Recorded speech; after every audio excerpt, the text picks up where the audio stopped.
सूरज का पश्चाताप और ईशा की तलाश। अरविंद सिंह की सच्चाई सुनने के बाद सूरज के पैरों तले जमीन खिसक जाती है। वो निशब्द खड़ा रह जाता है। उसके हाथ में ईशा का वह खत अब आंसुओं से भीग चुका होता है। उसे बार बार ईशा का वह मासूम चेहरा याद आता है जो उसे आईएएस बनने के लिए प्रेरित कर रहा था, और वो खुद को कोसने लगता है कि उसने उसे धोखेबाज कह दिया। सूरज का आत्मग्लानि, गिल्ट। सूरज पागलों की तरह पूरे घर में ईशा को ढूंढता है।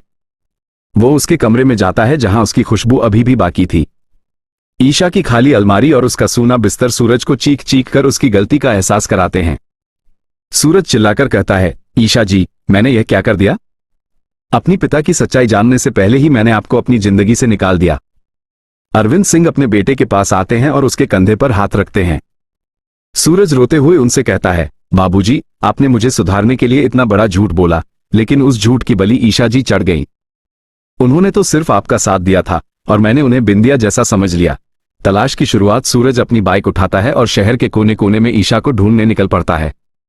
वो बस स्टैंड, रेलवे स्टेशन और उन सभी जगहों पर जाता है जहां ईशा जा सकती थी। बारिश शुरू हो जाती है, लेकिन सूरज का जुनून कम नहीं होता। वो भीगते हुए चिल्लाता है, ईशा जी, मुझे एक बार माफ कर दीजिए, मैं आपके बिना बिखर जाऊंगा। रास्ते में उसे एक मंदिर दिखता है जहां ईशा अक्सर जाती थी।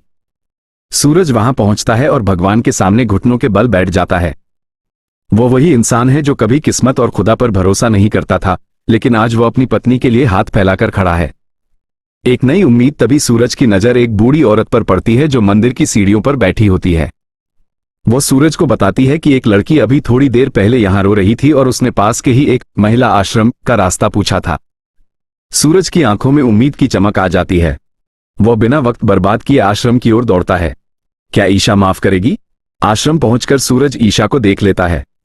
सूरज धीरे से उसके पास जाता है और उसके पैरों के पास बैठ जाता है। सूरज का संवाद।